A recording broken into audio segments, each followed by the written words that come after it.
मावळ्याच्या रक्ताच्या थेंबा थेंबामध्ये केलं तर ते होतं खरं प्रेम.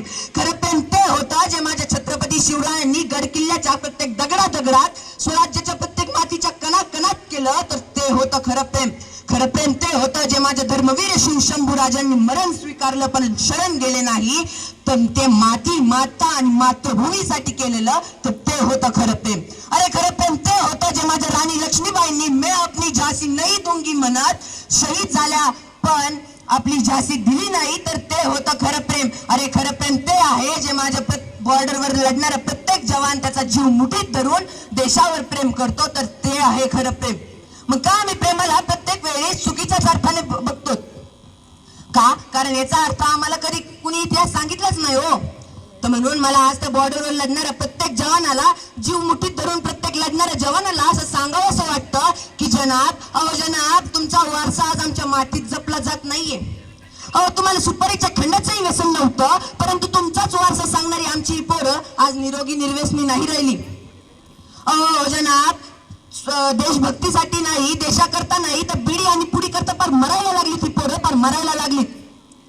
जनाब कशी उचलतात एवढी जड बंदूक. साधे दारूमुळे आमच्या पोराचा चहाचा कप उचलतानाही हात थरथर कापतात. अर्धा चहा कपात तर अर्धा बशीत अशी व्यथा झाली आहे त्यांची. तर ही जनाब आम्हाला वाटतं की जनाब क्रांतिकारकांनो समाज सुधारकांनो तुम्ही जन्माला या, पण मी म्हणतो तुम्ही जन्माला यालच कसे जेव्हा हल्ली आम्ही जिजाऊंना सावित्रीबाई फुलेंना राणी लक्ष्मीबाईंना त्यांच्या आईच्या गर्भातच मारून टाकतो म्हटल्यावर समाज सुधारण्याचा विषय उरलाच कुठं. म्हणून म्हणतो आपल्याला हा इतिहास समजलेला नाहीये आणि हा समजणं या काळाची गरज आहे. म्हणून अंतमध्ये सांगतो आपला युवा जर बदलला तरच आपल्या देशाचं भविष्य उज्ज्वल होईल आणि जर युवा बदलला तर आपल्या देशाला 21व्या शतकातील समृद्ध आणि सगळ्यात शक्तिशाली देश बनायला वेळ लागणार नाही.